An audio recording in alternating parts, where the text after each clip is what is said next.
Good evening. Well, over 1,000 in and 3 out. But an Egyptian rapist and convicted terrorist won't ever be one of those going back to France, will he? Well, after we saw celebratory cries from the Labour benches, they finally managed to deport less than a small car's worth of people. The harsh reality began to sink in across the country that this partial returns deal was dead on arrival. It's got to be one of the worst negotiated deals in British history. The French have full veto rights over any migrants they don't want to return to France, citing those with criminal records or violent histories as an example. What message do you think that sends? Oh, I know. As soon as you arrive in Britain, commit a heinous crime because then they can't deport you back to France. That almost sounds like incitement to violence, if you ask me. And what about those that France takes back? Well, one of the first deportees was an Indian national nonetheless. Yes, the man came from the country that the Prime Minister only just struck a trade deal with. Keir, why didn't you force them to take back their illegal migrants as part of the deal? Well, we know France are going to do, or don't we? We know what they'll do. They'll take that Indian national and they'll deport him straight back to India. The same thing we should have done, but we're too weak and crippled by laws that Starmer made all his money defending. So let's do the mathematics here, shall we? We received 1,000 migrants from France indirectly this week. Then we pay France £500 million to, well, let's face it, stop zero boats. Then we take in an illegal migrant from France illegally via the partial returns deal, who will now permanently reside in the UK. Then we pay an undisclosed sum to France for that same partial returns deal, probably tens of millions, if not hundreds of millions of pounds for that too. And for the migrants that we deport to France, who, of course, can veto those dangerous criminals such as rapists and terrorists, well, they can simply deport that person back to their country of origin. So, to summarise, that's tens of thousands of migrants into the UK illegally, hundreds more legally, and we pay France, let's say, £750 million ballpark for the pleasure of it all. Meanwhile, France loses tens of thousands of illegals. Any it receives back from us that are the least violent, by the way, can also be deported out of France. Oh, and they get an estimated £750 million and their border force, all they have to do is pose for BBC photos every now and then. What an absolute farce. What a joke.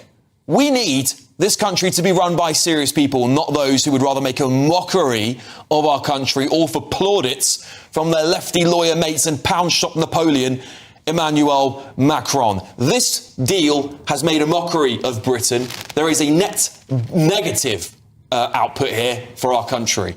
Now let's get the thoughts of my panel. I'm joined by journalist and broadcaster Linda Jubilee, former Labour advisor Paul Richards, and former Met police detective Peter Blakeslee. Paul, look, I have to start with you. As I just listed the sort of mathematics, the negatives and the pros and cons there, it seems like a lot of cons for Britain, a lot of positives for France, and not much in the way for positivity for the taxpayer. Well, the number you missed was that 35,000 illegals have been returned. So that did not appear in your. Have not been returned. That is not that they have not been. That is not true. Many of them have been voluntarily left the country after being. That's not the same as returning. So, but you didn't even mention that. Yeah, but Paul, let's be honest with our language back to the British people. Let's not take them for fools. Agreed. Okay, Peter? So, well, hang on. I didn't get my sentence out. All I was going to say was, I think, yes, the French do need to step and do a lot more to stop the boats leaving in the first place.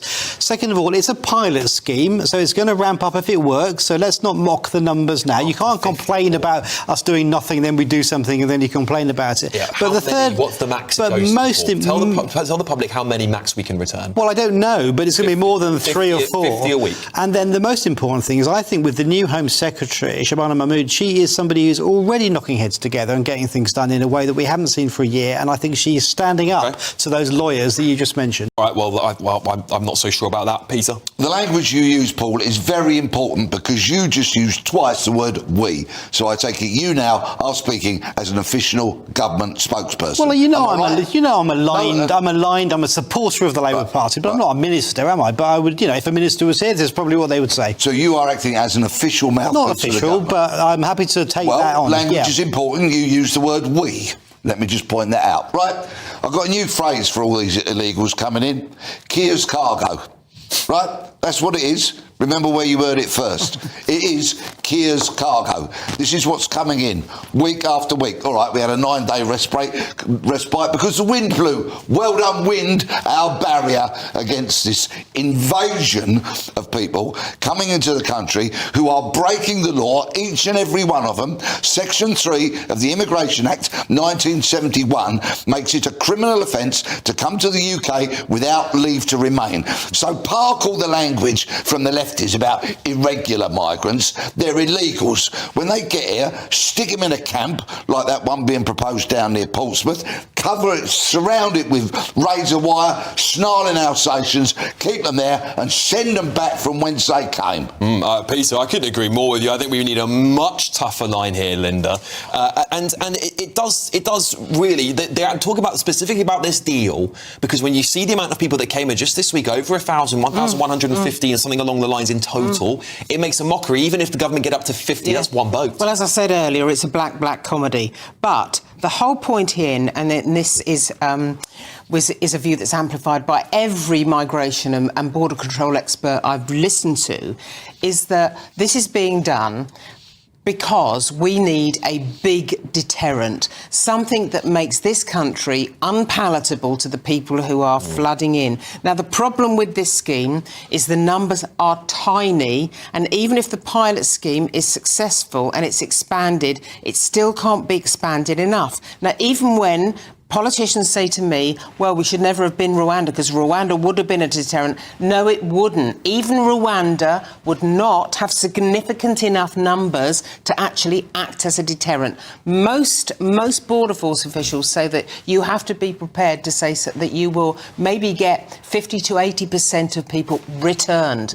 That's the kind of number that means it's a deterrent. Welcome to this cell. There's the razor wire. There's my snarling Alsatian. That's a deterrent.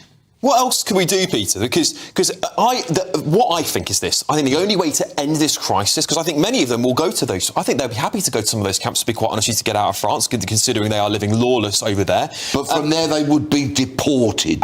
That's what I want to hear. That's why you would deport them all. Of course. How far back would you deport everyone that's come here for the foreseeable part, let's say, since 2018, 2017, when this started? Great point. What happened to the 35,000 that came over the other year? Exactly. And the 35,000 a year before that, and the 30,000 a year before that? Where are they? What are they doing in this country? I want to know. I demand we should be told by this pathetic Home Office and this abysmal government. We want to know where they are. And before Paul pipes up, I agree, of course, many of them will have come under a different government. We still need to know. Where are they? What are they doing? Are they on benefits? Are they working and contributing? What are they doing? Yeah, Paul, I have no love for the last government's stance on this. I think they did an absolutely horrendous job of getting control of this, and I do sympathise that Labour's got to do something, but it doesn't look like they're doing anything. I think this returns deal is a complete political theatre to look tough, but doing absolutely zilch. Well, I disagree again, because it's new and it's going to be a pilot scheme, and if it works, maybe we can do similar deals with other countries and ramp it up and then create that deterrent that we all want. We all want the boats to stop. We all want the boats to stop, right?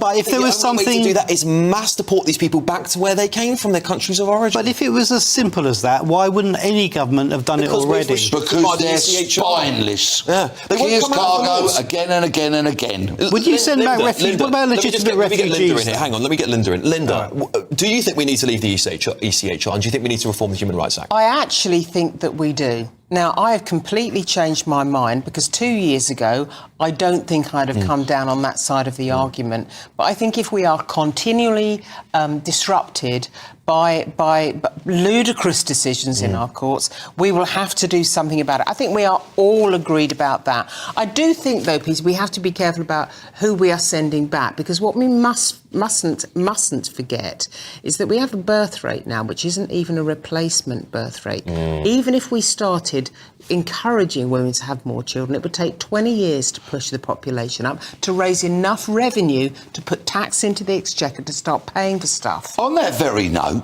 let's point out, because they're forever claiming it in immigration tribunals and the such like, I came from a war-torn country. There was a civil war going on in my country. Well, do you know what? Why didn't you pick a side and choose death before dishonour and fight for your country? Are we getting boatloads of cowards coming here then? Only the ones who don't want to fight? Because what kind of benefit are they going to be to our country? If they won't fight for their own country, they're hardly likely to enlist in our army and fight for ours, are they? The problem I've got, just to wrap this up, the problem I've got is the man I mentioned at the top of my monologue there. There is a man, an Egyptian man, who shouldn't be. There's no war going on in Egypt, by the way. He should have been deported God knows how long ago. He should have deported the minute he set foot on our soil, who's been able to rape somebody and is a convicted terrorist. Those are the people coming into Britain, everybody. And the fact that we can't stop them and the government haven't got the backbone to stop them, he probably won't get sent home now because he's going to have a cushy time in prison, winds me up, and it will wind you all up at home as well. I know we want this all to end, but